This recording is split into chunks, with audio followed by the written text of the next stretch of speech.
All right. Excuse me, everyone. Welcome back to Lakers latest. I hope you guys have had a good week. So far, we have finally made it, guys, to Friday, mercifully. As far as the Lakers are concerned, they play like one game in the next 6 days. It's because of the NBA Cup. Obviously, they're no longer in it after their loss to the Spurs. But yeah, hopefully everyone had a good week. Officially 13 days to Christmas now. I'm not going to do the song. But yeah, still crazy. Also, shout out Hanukkah, which starts, I believe, in 2 days. Um, so yeah, shout out Hanukkah starts in 2 days, and I believe will be the 14th to 21st. I want to say. And then yeah, Christmas around the corner. And then New Year's, and excuse me, before you know it, we've made it to the new year. And it's 2026, and every year I just feel older and older, which I am technically. Um, But yeah, each year the New Year's Day festivities just seem like it's actually crazy just thinking like 10 years ago, it was like one of the craziest nights to go out. Same with like the day before Thanksgiving. Go out all the time, go nuts.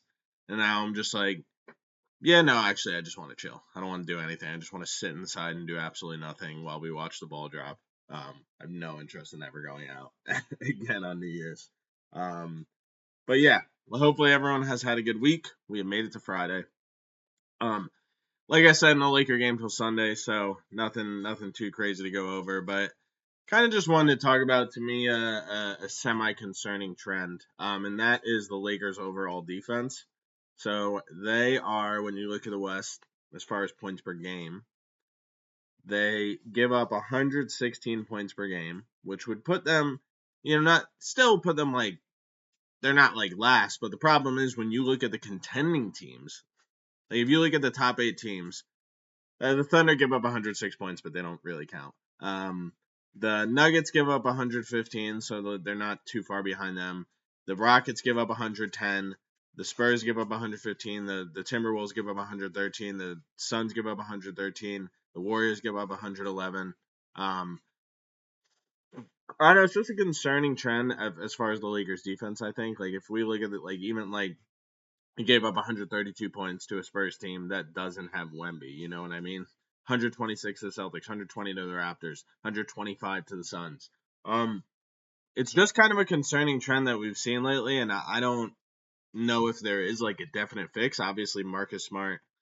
Well, I say Marcus Smart playing, then the Spurs guards went off yesterday, so he should technically be helpful. But he obviously wasn't too much yesterday. I do think as like he plays more, it'll definitely even out and help. But yeah, I don't know. It's definitely concerning. I think when we look at the kind of the guys who are playing, you know, I don't like think like Vanderbilt, who is obviously one of the team's better defenders, is really, I mean, he's been out of the rotation. I don't know if it's they need to try and get him into the rotation, or I can't remember if he was hurt. I honestly can't remember. But the point is like they don't have too many defensive options available to them. Um, so, sorry, my dogs are going crazy. They don't have too many defensive options available to them.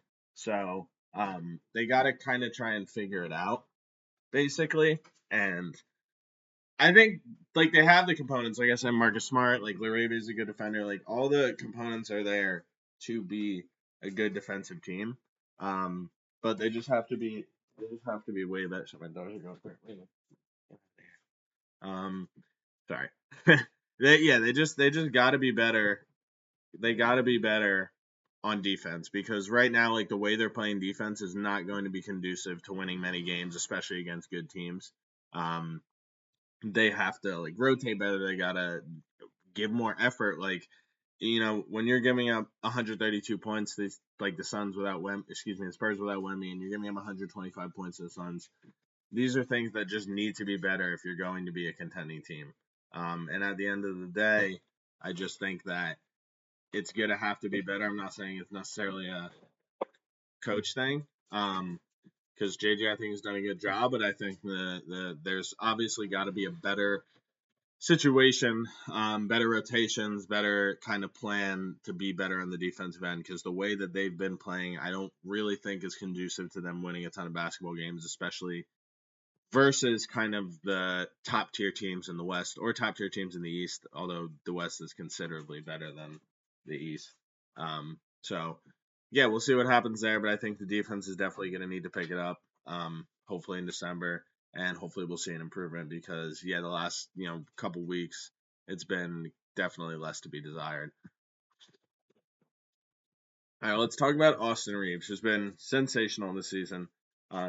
But there has been a little bit of concern the past two games. And again, I'm not going to go crazy, but, you know, 2 games ago he was 3 of 16. Yesterday he was 6 of 16. So for those of us that are counting, he's 9 of 32 in back-to-back games, which obviously is not very good.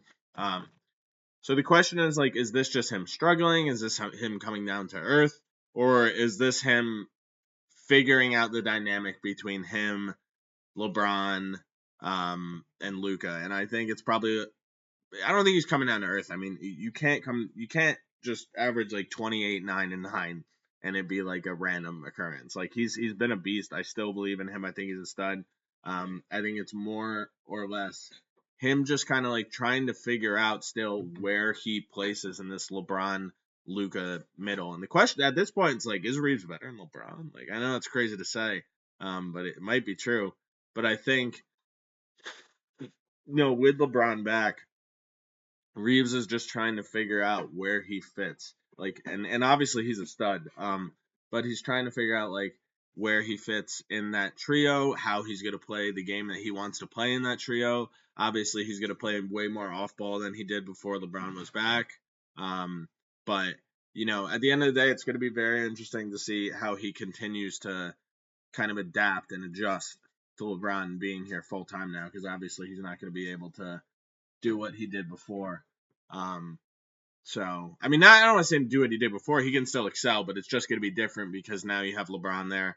You're going to be playing more off ball. You're going to have the ball in your hands less. You got to just kind of figure out where you're going to get your shots from compared to having the ball in your hands so much more, knowing your game. So it's not like he's still a stud. Reeves is a monster, man. I'm excited for him to be a Laker for a long time. It's just him, I think, just figuring out and like where he fits, especially with his improved game in this trio. And I think they'll be more comfortable as the weeks go on.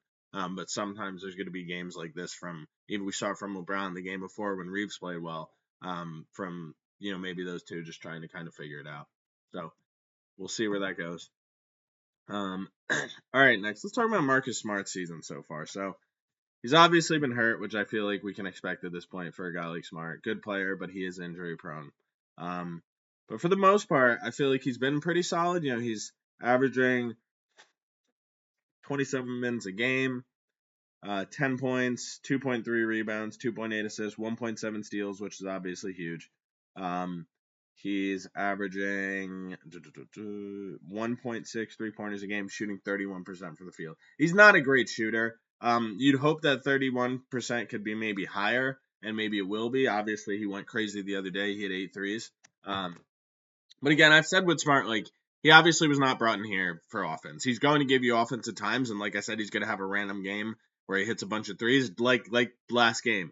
He had 8 threes. That's obviously not something you can count on for the consistent part of the future. But I still think, he's been pretty solid.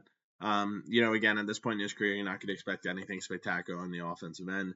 Defensive end, I think, I almost want to say he's probably lost a little bit of a step, but he's still solid. He's still that agitator. He's still that pest, the guy that you don't want to go against. So far I still feel like he's been a pretty solid addition, but the Lakers definitely need another addition if they're, I still think, going to compete. I say with the upper tier of the West, but it's like the Thunder are just on a different level than everyone else right now. So yeah, we'll see about that. But for the most part, I think Smart has had a pretty decent season so far. All right, last on the docket, just looking at potential trade pieces. I want to look at Aaron Nesmith on the Pacers. Obviously, he's probably most well known for him going nuclear against the Knicks in Game 1 of the conference finals last year, which probably, I mean, if that doesn't happen, the Knicks probably win that series. But this year, he's definitely, the past few years, he shot in 49% from the field in 2023, 24, 24, 25. He shot 50% from the field. This year, he's shooting 36% from the field. So, obviously not ideal. Obviously, Halliburton's out and Turner's gone, so it's a completely different team, and obviously not going to be nearly as good. But still, 36% is not, super ideal. He is shooting 37% from three, so I don't think he's I just think, there's not as a lot of the good players are gone, and they're just trying to figure it out. I don't think he's a 36% shooter, but he's averaging a career high 15.5 points per game.